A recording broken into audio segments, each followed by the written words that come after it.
All right, you guys, I'm going to add a little bit more square tubing to this HeavyHaul ToterHome frame. Just 2 more pieces and then I'll be done. Right now in the midsection of this frame are 2 rock solid torque tubes that are doing a great job of holding this whole frame nice and rigid and keeping these C-channel frame rails from twisting and flexing like crazy. And for the rear section of this frame where our tri-drive axle setup is going, we do already have these square tubing cross members, and square tube cross members already do a decent job of helping to keep C-channel frame rails rigid as well. But the rear axles in this rear section of the frame has to support 60,000 pounds on its own. So I'm going to help things out with these lengthwise pieces of square tubing, and that'll connect up to the torque tubes up there and carry the strength all the way back to our square tube bumper back here with our nice strong pintle hitch. And to be more specific, this is some 2" by 4" by 1/4" wall rectangle tubing.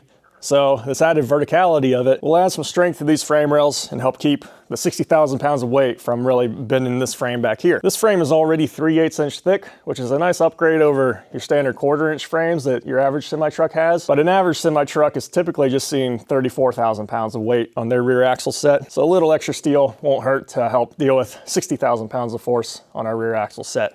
So I'm also gonna notch this rectangle tubing around these square tubes and I'll have them set flush with the top of our frame rails. And this will provide some more good mounting points for our 5th wheel plate. That hitch plate will also be adjustable to slide forward and back. I'll probably have a lot of sliding rail so we can really customize where the weight sits exactly. And yeah, to all the people that keep saying this truck is gonna weigh too much and that to stay under the standard 80,000 pound weight limit, we won't be able to haul very much cargo because the truck itself is gonna weigh too much. Just remember, this is a purpose-built heavy haul truck, and we're going to be blowing past the 80,000 pound threshold all the time, which is totally fine and legal if you have the proper overweight permits. And this whole entire rig altogether is going to weigh at least 150,000 pounds. So the standard 80,000 pound threshold kind of means nothing for us with this truck. And more specifically for the truck itself, I'm trying to be at around 40,000 pounds for the truck itself. So let me work on getting notches cut into this rectangular tubing and get it fit up and welded these cross members. And once those are in place, we're going to weld the entirety of this frame in this video and flip it all around and get all the right angles to get some really strong welds placed on all these joints. Right now I have the tubing clamped in the middle, and now it's just to get things perfectly lined up so I could mark some Sharpie lines of where I want to make my cuts, and they'll be perfectly even. However, this tubing is going to sit in this gap right here. This is like a 2 1/4 inch gap, so our 2 inch tubing will sneak right in there and run just right there outside of the 6 inch square tubing, but a little bit in, about 1 inch from the web of our frame rail, because then I have a little bit of overlap that it'll tie into and grab some of this big square tube as well. I keep both pieces clamped together so the cuts are exactly the same, and my Evolution chop saw does a phenomenal job of cutting these vertical lines of our notches into the rectangular tubing. So now I have these straight lines cut with the saw, and now we need a plasma cut as bottom radius so our square tubing can slot into this cavity. So I'm going to use this magnet to help place this piece in here.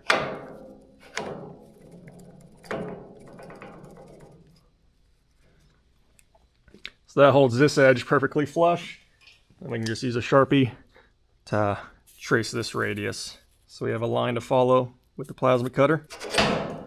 This combination of using the chop saw where I can and then freehanding the plasma cutter the rest of the way is the best strategy I found for making custom steel cuts. And after the notches were complete, I brought the pieces back to the chop saw to cut certain angles on the ends so that these pieces will flow into the rest of the frame nicely where they tie into other cross members.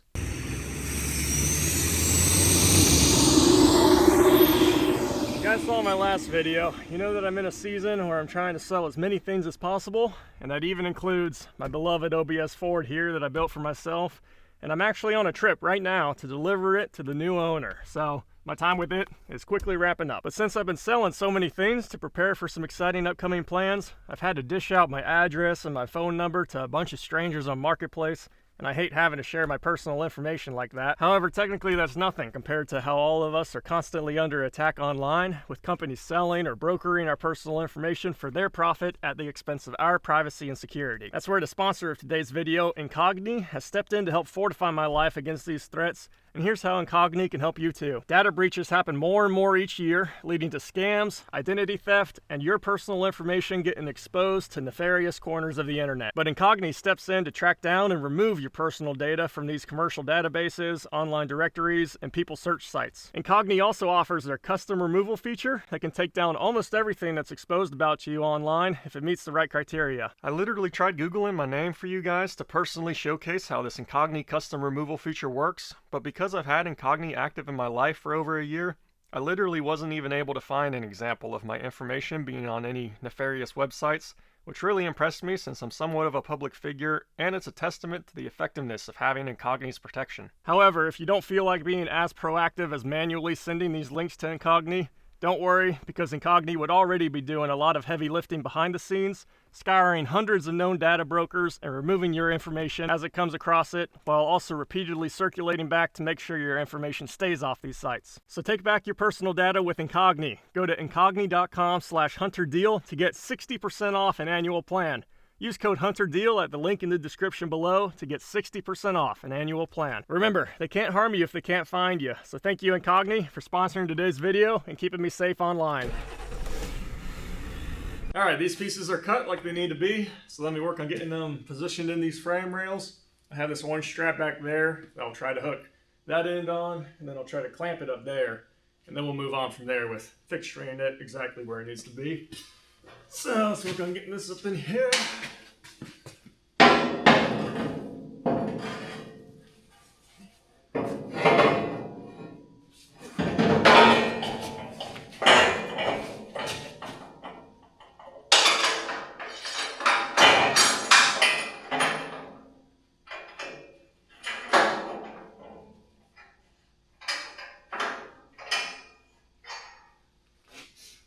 All right, that's kind of positioned in there. Move this stand here to catch it in case it decides to fall while I get this other one set in.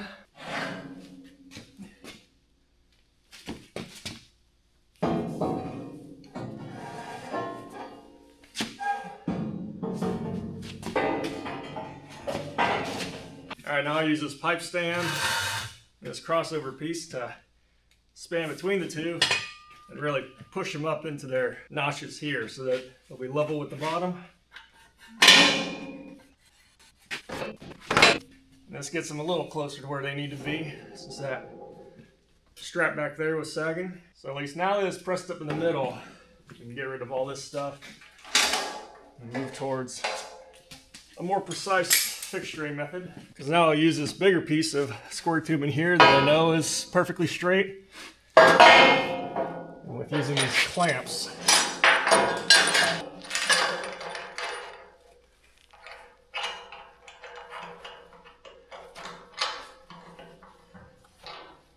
because my main goal is to just have this face of the square tubing to be flush with the top flange of the frame rail.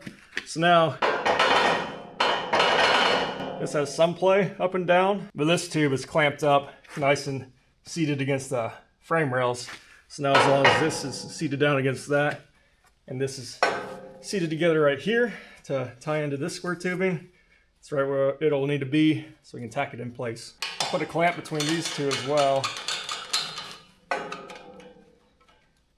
And that'll hold this perfectly perpendicular to this. So that'll set this as perfectly vertical.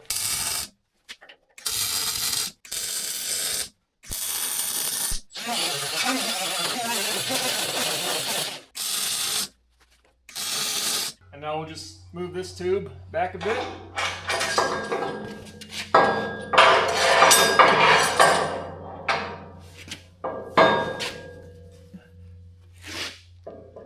In order to support this next joint and get it fixtured where it needs to be.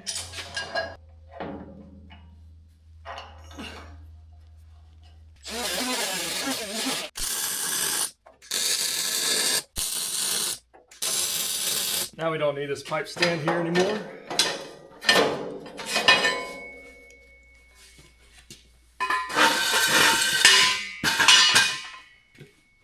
But we will repeat the process once again of moving this through the tube.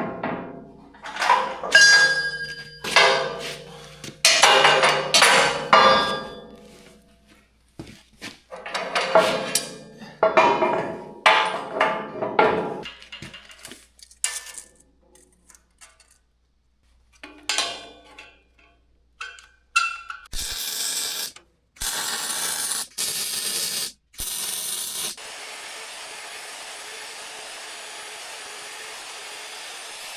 right, now we're ready to fully weld the rest of this frame.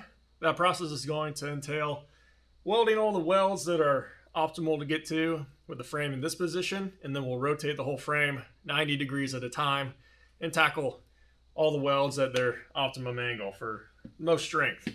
However, our new rectangle tubes here are not attached to the rear cross members here with our pintle hitch just yet, because I am going to actually pull the pintle hitch back out and finish welding it, because it's going to be easier to get in here for its welds if it's just its own unit that we can rotate around real quick. So let me take out this last bolt, holding it in. All right, let's see if this feels like pulling out. Actually, this is going to be more weight than I can handle. Let me figure out a new game plan. I think I can lift this hitch assembly if I remove the pintle hitch. That's a good chunk of weight we can get rid of.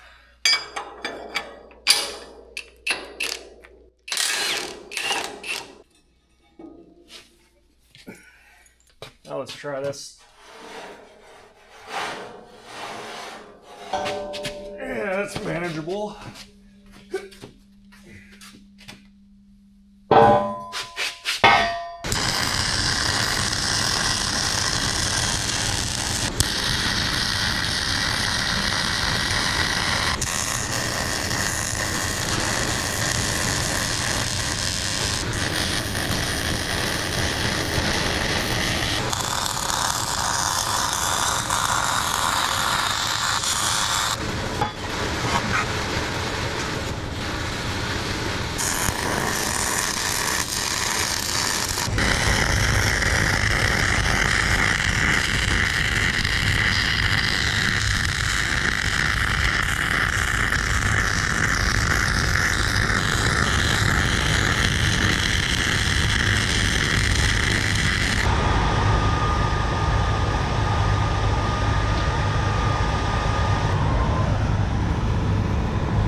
All right, now this hitch can get back in here.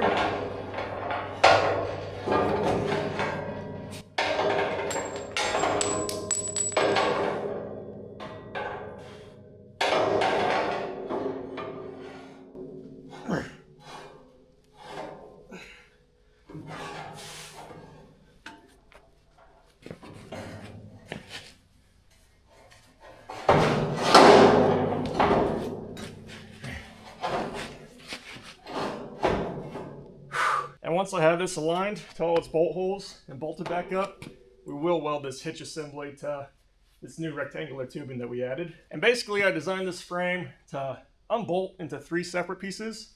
Each frame rail with its corresponding truss is each a piece. And then this middle section of all the square tubing down the middle is its own piece as well. So that's why we're welding this hitch to the rectangle tubing, but bolting it to these frame rails.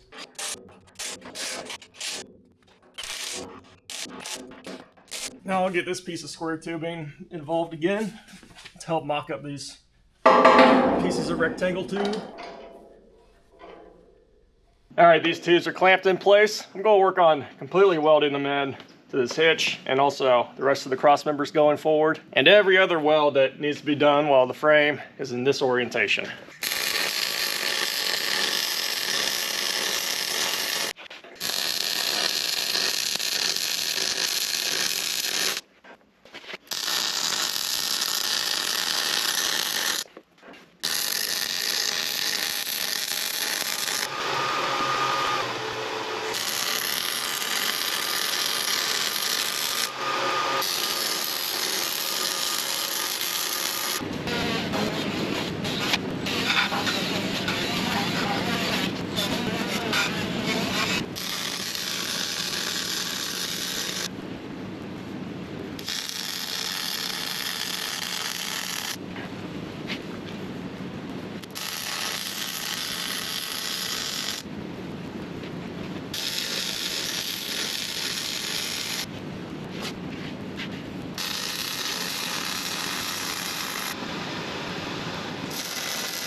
All right, time to cap off these torque tubes for good. Already got one side in place, so use this magnet to kind of help me position this where it needs to go.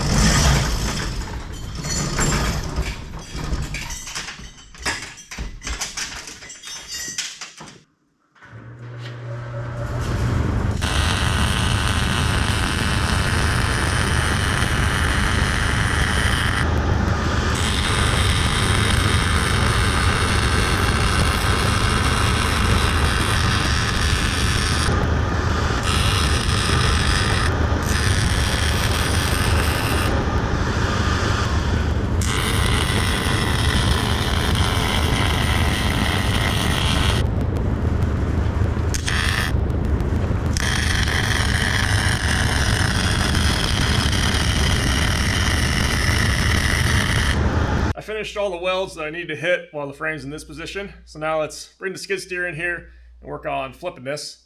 And I'm going to put these cross members back in just to add some more rigidity while we're flipping this thing around in the air.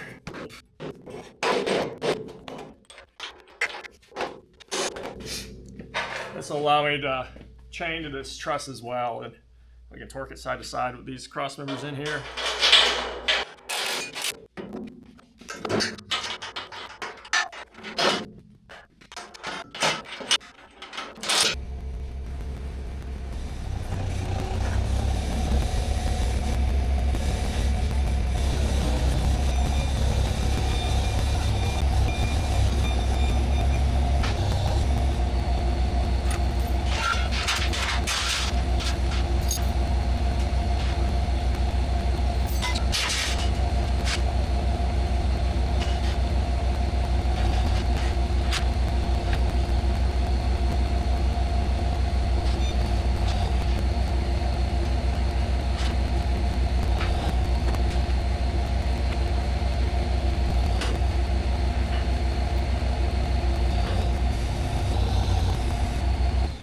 This ratchet strap hooked here. I'll try to use it to rotate this thing around.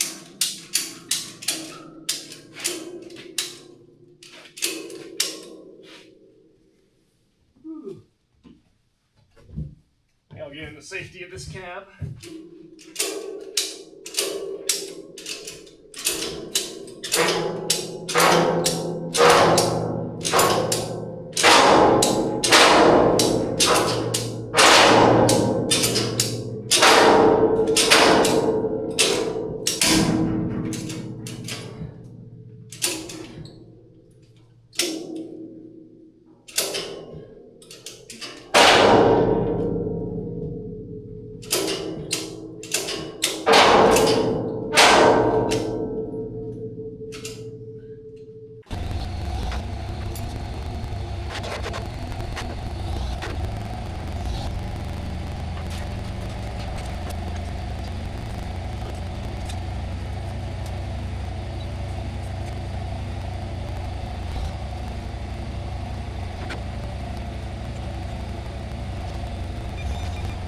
All right, she's flipped. We'll probably get better and better at that process as we do more flips.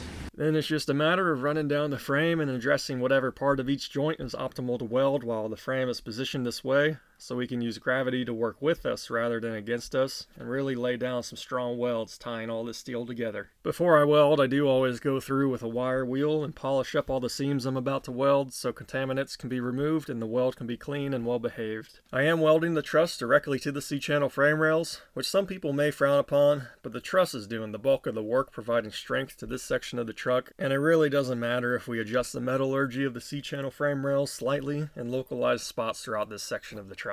All right, finished up all the welds in this orientation, so let's flip it over one more time and call it a night. I like the ratchet strap method. It just seemed like that one ratchet strap was under a lot of tension, so I'm going to use 2 ratchet straps this time.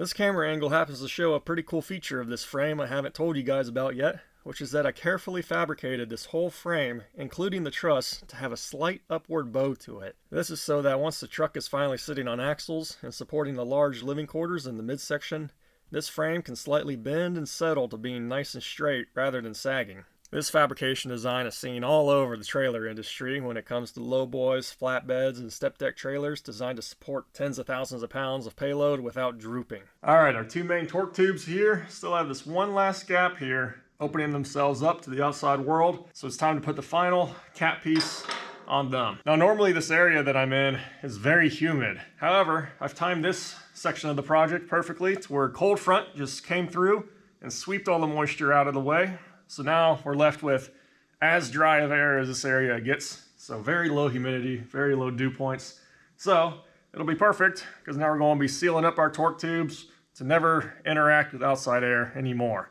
And it'll be nice to trap some nice dry air in there rather than humid air, just for the sake of added protection against corrosion on the inside of these tubes.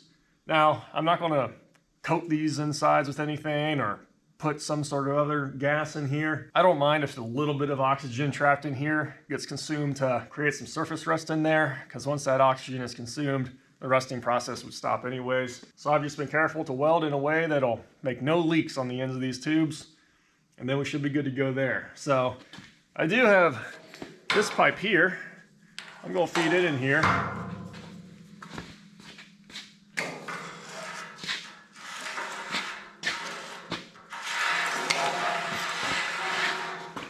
And I'm going to hook it to this vacuum, just as one last resort to flush out any stale air that might have been chilling in here from the humid days of last week. So let me flush this out.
I'm real happy with how the back end of this frame turned out. I love the look of all the square tubing coming together. Just needs some finishing touches with capping off the open ends. The frame needs flipped one more time on its last side to finish all the joints, but I didn't bother filming that whole segment since you guys are plenty familiar with the process by now. I've got plenty of truss joints to tackle still, which some of these joints have a big enough gap to fill that I tend to have to make 2 passes to get things filled up nicely with weld.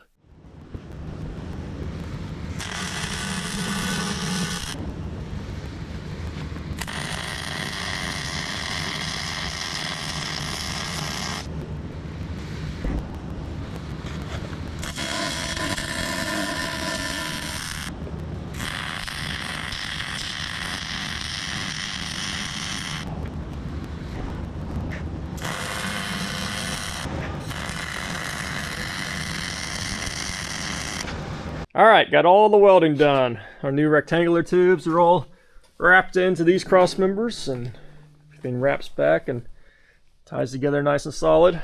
Eventually these 2 ports will get capped off. Alright, time for the final flip of this frame. I'll also get it kind of angled and set on the ground so we can come in with the excavator later to reach in and pull it out of the shop.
And that's that. For the first time, this frame is able to leave the shop now that it's fully welded, so I use the excavator to fish it out of the shop since it's in the way of some other things I need to do. I don't mind if it accrues some surface rust outside for now, since the whole frame needs sandblasted again anyways to roughen up all the smooth square tubing in preparation for paint. Thank you guys for watching, and make sure to subscribe since I do have 2 other good videos coming out in the next week to make up for this big gap of not posting videos.